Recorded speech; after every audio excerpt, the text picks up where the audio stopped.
Hello student, स्वागत है आप सभी का आपके अपने चैनल गॉड क्लासेस पर। गॉड क्लासेस यानी मैथ्स भी एंड मस्ती भी। तो बच्चों, आज की जो क्लास है उसमें हम करने वाले हैं वन शॉट डिटर्मिनेंट का। तो डिटर्मिनेंट बहुत इंपॉर्टेंट टॉपिक है। मैट्रिसेस और डिटर्मिनेंट मिलाकर एक यूनिट बनती है जो कि 10 मार्क्स की है।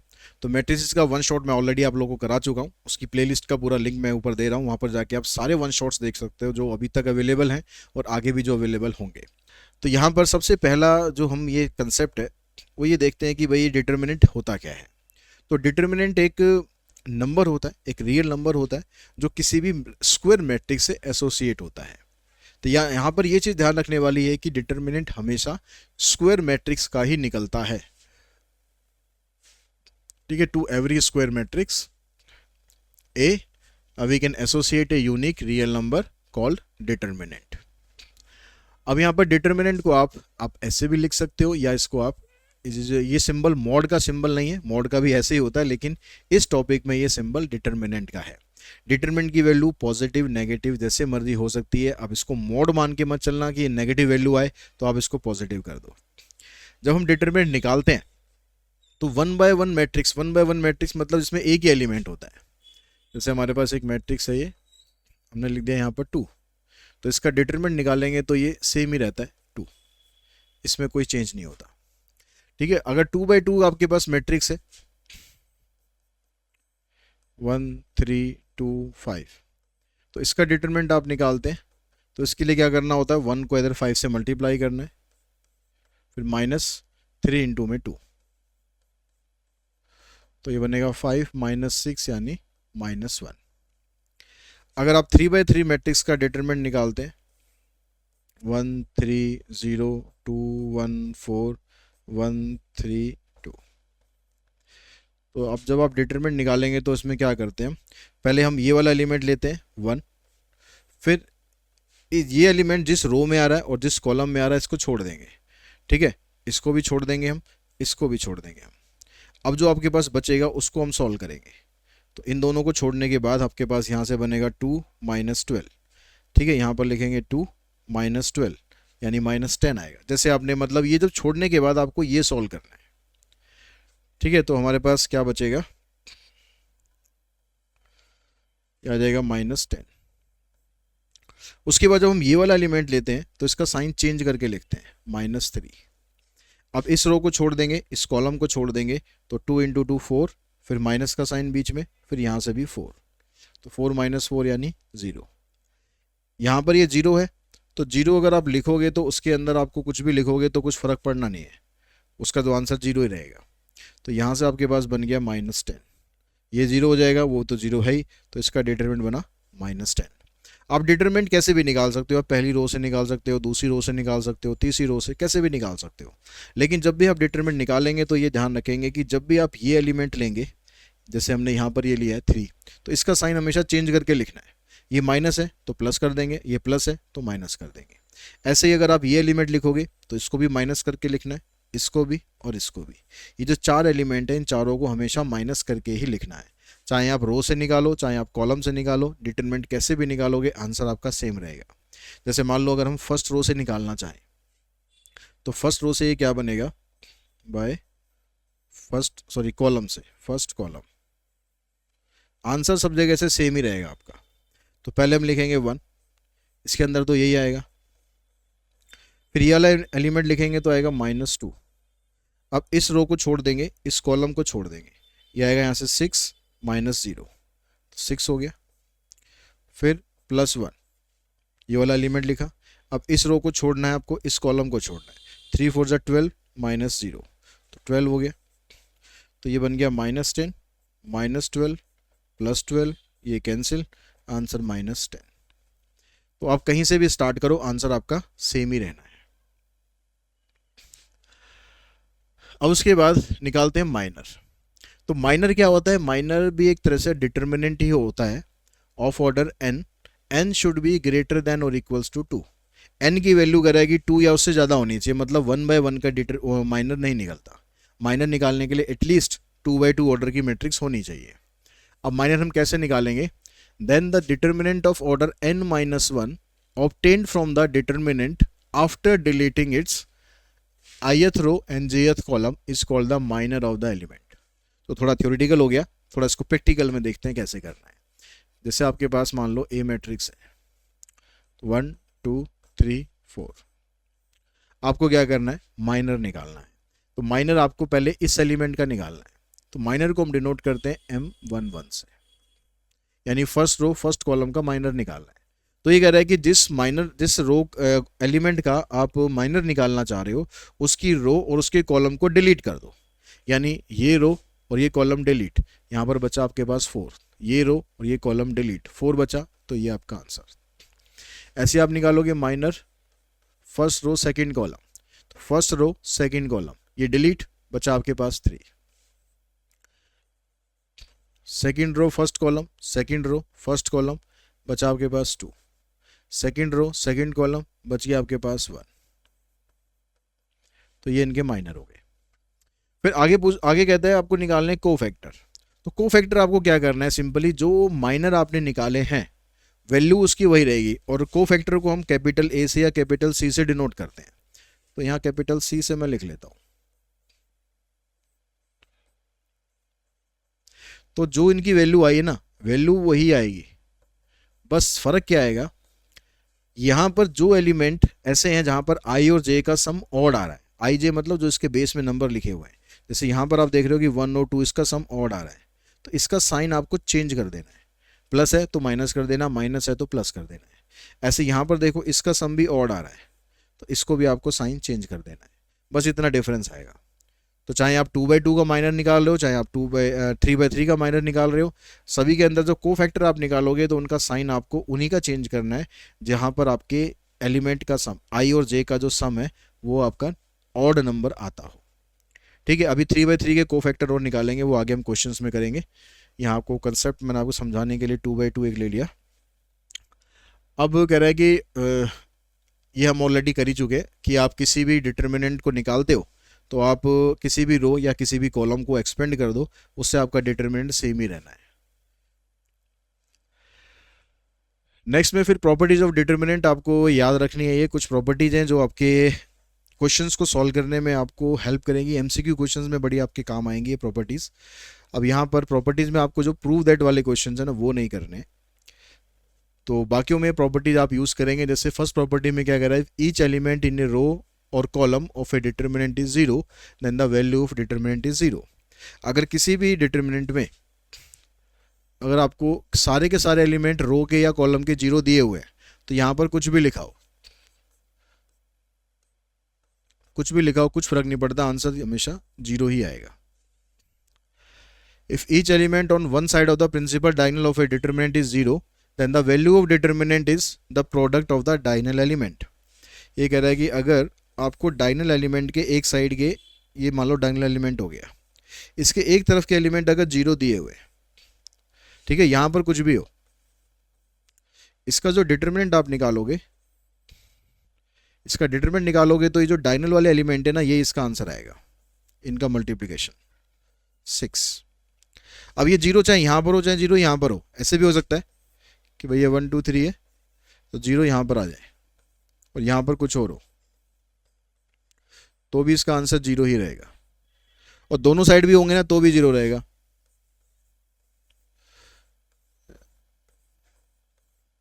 ओ सॉरी, आंसर 0 नहीं 6 रहेगा, इसका आंसर भी 6 रहेगा। मतलब जो डायगोनल एलिमेंट है ना उनका मल्टीप्लिकेशन रहेगा, चाहे ये सिचुएशन हो चाहे ये सिचुएशन हो चाहे ये सिचुएशन हो, सभी के अंदर डिटर्मिनेंट इसका सेम रहेगा। The value of determinant remain unchange if its row and column are interchange. अगर रो और कॉलम को आप आपस में इंटरचेंज कर दो तो उसके डिटर्मिनेंट पे कोई फर्क नहीं पड़ेगा। अब रो और कॉलम को इंटरचेंज करने का मतलब है कि आप उसका ट्रांसपोज कर रहे हो। तो ये कह रहा है कि अगर आप किसी मैट्रिक्स का डिटरमिनेंट निकालते हो या उसके ट्रांसपोज का डिटरमिनेंट निकालते हो तो ये सेम रहेगा। इस प्रॉपर्टी का मतलब ये हुआ, if any two row or column of a determinant are interchanged then the value of determinant changes by minus sign only। पिछली प्रॉपर्टी में क्या था कि हम रो को कॉलम में बदल रहे थे, एक फर्स्ट रो को फर्स्ट कॉलम बना रहे थे, यानी ट्रांसपोज कर रहे थे। लेकिन यहाँ पर ये कह रहा है कि अगर आपके पास मान लो एक मैट्रिक्स है, डिटरमिनेंट आप निकाल रहे हो A B C D E F G H I, इसका डिटरमिनेंट हमने सपोज मान लिया डेल्टा आ रहा है। अब मैं इसकी एक रो को किसी दूसरी रो के साथ इंटरचेंज कर दूं अब मैं क्या करूं, पहली रो को मैं दूसरी रो बना दूं, दूसरी को पहली रो बना दूं, तो इसके आंसर में माइनस साइन का फर्क पड़ जाएगा, तो ये माइनस डेल्टा हो जाएगा। If each element of any row or column of a determinant are identical or proportional, then the value of determinant is 0. अगर किसी भी डिटर्मिनेंट में अगर ये मान लो ए बी सी है और ये 2a 2b 2c है, यहाँ पर फिर कुछ भी हो तो आंसर इसका 0 आएगा, क्योंकि ये दोनों रो जो है ना ये प्रोपोर्शनल बन गई। तो या तो प्रोपोर्शनल आ जाए या आइडेंटिकल आ जाए, मतलब सेम आ जाए। तो यहाँ पर अगर ए बी सी है, यहाँ भी ए बी सी है, तो भी आंसर 0 आएगा। और यहाँ पर अगर 2a 2b 2c है, मतलब इन दोनों की रेशो निकालोगे 1/2, ये भी 1/2 ये भी 1/2, अगर ऐसा भी है तो भी आंसर उसका 0 ही आएगा। If each element of any row और column of a determinant is multiply by the same number k, then the value of the new determinant is k times the value of the original determinant. तो यहाँ पर ये कहता है कि अगर आपके पास ये डिटरमिनेंट है,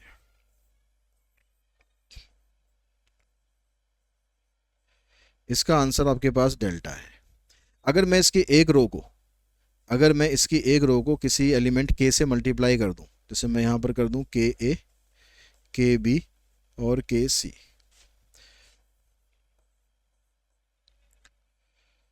तो इसका जो आंसर है इसमें भी k मल्टीप्लाई हो जाएगा डिटरमिनेंट में। हमने एक रो को मल्टीप्लाई करा है तो एक बार मल्टीप्लाई हो जाएगा। अगर आपने दूसरी रो को भी मल्टीप्लाई कर दिया तो यहाँ पर k स्क्वायर हो जाएगा। अगर आपने तीसरी रो को भी मल्टीप्लाई कर दिया तो यहाँ k क्यूब हो जाएगा। तो यानी यहाँ से एक प्रॉपर्टी बनकर आती है कि अगर आप k इंटू ए का डिटरमिनेंट निकालते हो, k इंटू ए का मतलब हो गया हमने सारे एलिमेंट को k से मल्टीप्लाई कर दिया, और इसका जितना भी ऑर्डर होगा n/n, तो उतनी ही बार k यहाँ पर मल्टीप्लाई हो जाएगा। जैसे यहाँ पर 3/3 एलिमेंट मैट्रिक्स थी तो k यहाँ पर 3 बार मल्टीप्लाई हो जाएगा, जो भी आपका ओरिजिनल डिटरमिनेंट था उसमें k 3 टाइम्स मल्टीप्लाई हो जाएगा। तो यहाँ पर ये प्रॉपर्टी बन गई भाई, जितना ऑर्डर है ना उतनी बार k यहाँ पर मल्टीप्लाई होगा।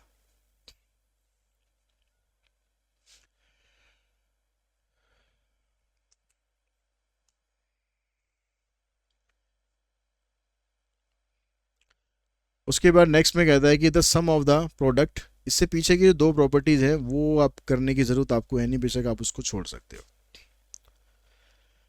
The sum of the product of element of any row और column with the cofactor of the corresponding element of the sum other row for the column is 0। तो यहाँ पर कह रहा है कि अगर आप किसी भी रो के या कॉलम के एलिमेंट को उसके को फैक्टर से मल्टीप्लाई करते हो, किसी दूसरी रो के को फैक्टर से मल्टीप्लाई करते हो, तो आंसर हमेशा 0 आएगा, जो अभी हमने पीछे प्रूव किया था। हमने फर्स्ट रो के एलिमेंट लिए थे और थर्ड रो के को फैक्टर लिए थे, तो उनको आपस में मल्टीप्लाई किया हमने, फिर उनको ऐड किया, तो आंसर क्या है हमारा 0 आ गया। तो ये वही प्रॉपर्टी है। If A and B are square matrix of the same order, then determinant of A B equals to determinant of A into determinant of B.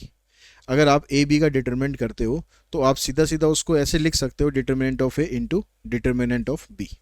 अब इसी प्रॉपर्टी का यूज़ करके हमारे पास एक रिजल्ट ये और बनता है कि अगर आपको ए की पावर एन का डिटरमिनेंट निकालना है तो आपको सिंपली क्या करना है, डिटरमिनेंट निकाल दो और उसको एन टाइम्स कर दो।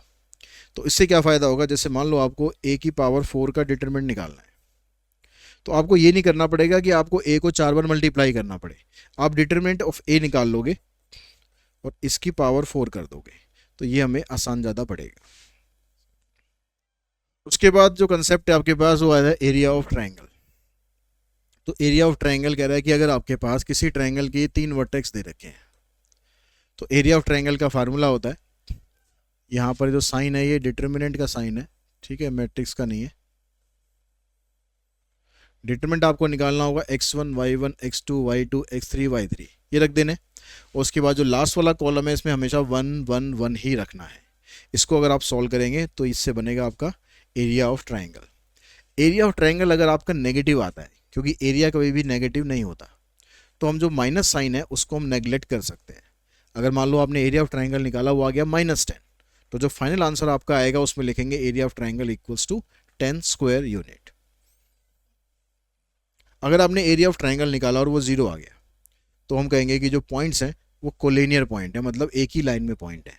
क्योंकि जब पॉइंट आपके एक ही लाइन में होंगे तीनों पॉइंट, तो इनको ज्वाइन करने पर ट्रायंगल कभी बनेगा ही नहीं। अब ट्रायंगल ही नहीं बनेगा तो उसका एरिया भी नहीं निकलेगा, तो इसलिए एरिया ऑफ ट्रायंगल 0 के बराबर हो जाएगा। उसके बाद देखिए जो नेक्स्ट क्वेश्चन है उसमें नेक्स्ट जो आपके पास कंसेप्ट है उसमें अब आ गया हमारे पास एडजॉइंट। तो एडजॉइंट का मतलब क्या बता रहा है आपको, ये कह रहा है कि let A B the square matrix of order greater than और इक्वल्स टू 2, मतलब कम से कम ऑर्डर उसका 2 होना चाहिए। Then adjoint of A is the transpose of cofactor, यानी जो हम कोफैक्टर निकालते हैं अगर उसी को हम ट्रांसपोज करके लिख दें तो वो बन जाता है एडजॉइंट ऑफ ए। ठीक है, और उसको डिनोट करेंगे हम ऐसे, एडजॉइंट ऑफ ए। इसकी कुछ प्रॉपर्टीज हैं एडजॉइंट की। अगर आप एडजॉइंट ऑफ ए बी निकालते हो तो जैसे हम रिवर्स लॉ लगाते हैं ना ट्रांसपोज में, वैसे आप यहाँ पर भी रिवर्स लॉ लगाओगे, adjoint of B adjoint of A. Adjoint of A transpose निकालना है तो आप ये कर सकते हो कि आप एडजॉइंट ऑफ ए निकाल लो और उसके बाद उसका ट्रांसपोज कर दो। एडजॉइंट ऑफ ए, तो इसका फार्मूला क्या बनेगा, डिटरमिनेंट ऑफ ए की पावर n-2 इंटू में ए। यहाँ पर एडजॉइंट ऑफ ए का डिटरमिनेंट, इसका फार्मूला होता है डिटरमिनेंट ऑफ ए की पावर n-1। अगर आप इसके साथ ए भी इंटू कर दोगे तो यहाँ आ जाएगा डिटरमिनेंट ऑफ ए की power n। A into adjoint of A करोगे या adjoint of A into A करोगे तो ये determinant of A into I के बराबर आ जाएगा। तो ये प्रॉपर्टीज ध्यान रखनी है, क्वेश्चंस में यूज़ करेंगे इनको। उसके बाद आता है सिंगुलर मैट्रिक्स। एक मैट्रिक्स को आप सिंगुलर तभी बोल सकते हो जब डिटरमिनेंट ऑफ ए 0 आ जाए। अगर डिटरमिनेंट ऑफ ए 0 नहीं आया तो उसको बोलेंगे नॉन सिंगुलर मैट्रिक्स।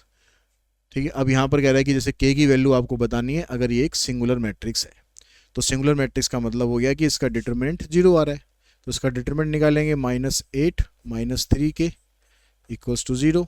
तो 3k की वैल्यू -8, यानी k की वैल्यू आ जाएगी -8/3। Inverse of A matrix.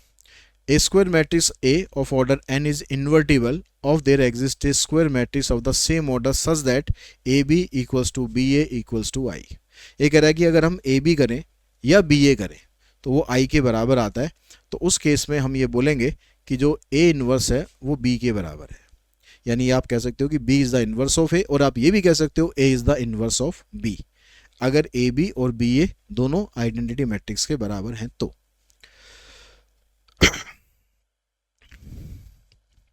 Every invertible matrix poses a unique inverse, यानी जो भी इन्वर्टिबल मैट्रिक्स होती है मतलब जिसका इन्वर्स आप फाइंड कर सकते हो तो उसका एक ही इन्वर्स निकलेगा। ऐसा नहीं होगा कि एक मैट्रिक्स के दो अलग अलग इन्वर्स आ जाएं।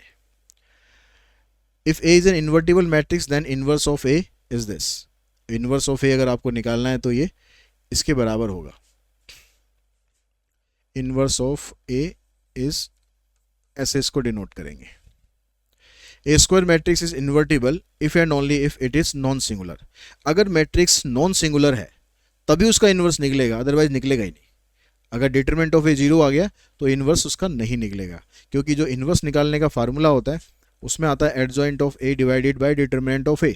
अगर ये 0 हो गया तो पॉसिबल ही नहीं होगा इन्वर्स निकालना, इसलिए डिटरमिनेंट ऑफ ए हमेशा नॉन 0 होना चाहिए, मतलब नॉन सिंगुलर मैट्रिक्स बननी चाहिए। If A and B are two invertible matrices of the same order, then AB is also invertible। अगर A और B दोनों इन्वर्टिबल मैट्रिक्स हैं, मतलब दोनों का इन्वर्स हम निकाल सकते हैं, तो AB को मल्टीप्लाई करने पर भी जो मैट्रिक्स आएगी वो इन्वर्टिबल होगी, और AB का जो इन्वर्स है वो इसके बराबर होगा B inverse into A inverse. तो यहाँ पर भी रिवर्स लॉ अप्लाई होता है। तो रिवर्स लॉ ट्रांसपोज में भी अप्लाई होता है, एडजॉइंट में भी अप्लाई होता है और इन्वर्स में भी होता है। If A is an invertible matrix then A transpose is also invertible.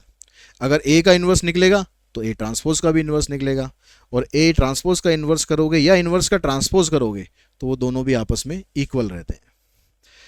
If A is an invertible matrix then determinant of A inverse. अगर आपको A इन्वर्स का डिटरमिनेंट निकालना है तो सिंपली 1 में डिटरमिनेंट ऑफ A हो जाएगा। इसके बाद हमारे पास है solution of A system of linear equation using inverse of matrix, यानी मैट्रिक्स मेथड। मैट्रिक्स मेथड का क्वेश्चन आने के पूरे चांसेस हैं। तो मैट्रिक्स मेथड में एक तो हम पूरा सॉल्यूशन करते हैं और एक हमें सिर्फ ये बताना होता है कि सिस्टम कंसिस्टेंट है या नहीं है। तो कंसिस्टेंसी हम कैसे चेक करते हैं कि अगर आपके पास एक नॉन सिंगुलर मैट्रिक्स है, यानी डिटरमिनेंट ऑफ ए अगर हमारे पास नॉट इक्वल्स टू 0 आ गया, तो हम कहेंगे जो सिस्टम का यूनिक सॉल्यूशन है ठीक है। और सॉल्यूशन कैसे निकालेंगे, x equals to a inverse b, इसका हम यूज करेंगे आगे क्वेश्चन को सॉल्व करने में। And system is called consistent, और हम कहेंगे सिस्टम कंसिस्टेंट है, उसका एक सॉल्यूशन निकल सकता है। लेकिन अगर हमारे पास ए सिंगुलर मैट्रिक्स आ जाए, मतलब डिटर्मिनेंट ऑफ ए अगर 0 के बराबर आ जाए, तो फिर आपको कैलकुलेट करना होगा एडजॉइंट ऑफ ए इंटू में बी को। अगर एडजॉइंट ऑफ ए इंटू में बी 0 के बराबर आ गया तो हम कहेंगे सिस्टम कंसिस्टेंट तो अभी भी है, लेकिन उसका कोई एक सॉल्यूशन नहीं है, उसके इनफाइनाइट मैनी सॉल्यूशन है। लेकिन एडजॉइंट ऑफ ए इंटू में बी अगर नॉट इक्वल्स टू 0 आ गया तो हम कहेंगे सिस्टम का कोई सॉल्यूशन नहीं है, और इसके जो सॉल्यूशन है वो मतलब इस इनकंसिस्टेंट है, तो इसका मतलब इसका सॉल्यूशन ही पॉसिबल नहीं है। अब यहां पर आपसे कह रहा है कि भाई आप इनवर्स ऑफ कोफिशिएंट मैट्रिक्स मतलब मैट्रिक्स मेथड, उससे आप इसको सॉल्व करो। तो यहां पर हमें क्या करना पड़ता है, इन इक्वेशन की हेल्प से पहले मैट्रिक्स बनाएंगे ए। तो यहाँ गया 1 -1, एक्स और वाई की कोफिशिएंट लेंगे, इधर से 2 3, फिर एक मैट्रिक्स बनाएंगे हम बी।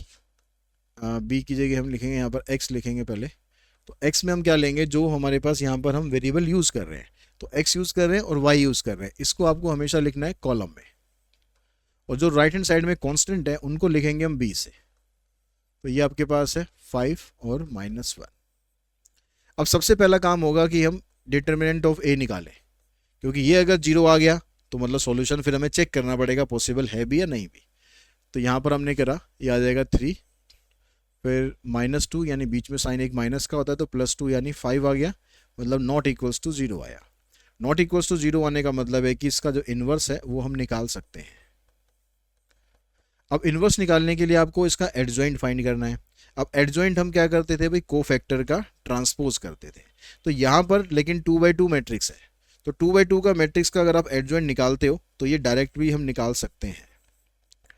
तो 2/2 के एडजॉइंट में हमें क्या करना होता है, जो ये दोनों एलिमेंट है इन दोनों को आपस में चेंज कर देना है। तो 1 3 की जगह यहाँ पर आ जाएगा 3 1, और इन दोनों के साइन चेंज कर देने हैं, ये 1 हो जाएगा, ये -2 हो जाएगा। तो 2/2 का एडजॉइंट आप हमेशा ऐसे डायरेक्टली निकाल सकते हो, लेकिन 3/3 का निकालने के लिए आपको उसके कोफैक्टर निकालने होंगे। अब आप निकालो यहाँ से इसका इन्वर्स। इन्वर्स का फार्मूला होता है adjoint of A divided by determinant of A. अब एडजॉइंट क्या है आपके पास, 3 1 -2 1, इसको डिवाइड करना है इसके डिटर्मिनेंट से यानी 5 से, तो यहाँ लिख देंगे 1/5। ये आ गया हमारे पास इन्वर्स। अब ये जो रिलेशन हमने बनाया है इसके हिसाब से हमारे पास क्या है कि भाई a को हम x से मल्टीप्लाई कर रहे हैं तो ये b के बराबर है, यानी हमें x की वैल्यू निकालनी है, तो a को उधर लेके जाएंगे, मतलब a इनवर्स इंटू में b। अब a इनवर्स की वैल्यू हमारे पास 1/5, 3 1 -2 1 इंटू में b आपके पास 5 -1। इसको सॉल्व करेंगे तो 3 5 जा 15 -3, तो 15 - 3 आ गया आपके पास 12, नहीं 3 15 -1 यानी 14, जैसा आ जाएगा -10 और -1 -11। 5 से डिवाइड कर देंगे तो आ जाएगा 14/5 -11/5। तो आपके पास x की वैल्यू आ जाएगी 14/5 और y की वैल्यू आ जाएगी -11/5। इन दोनों वैल्यूज़ को आप यहाँ पर रख के दोनों इक्वेशन में रख के चेक कर सकते हो कि आंसर आपका ठीक है या गलत है।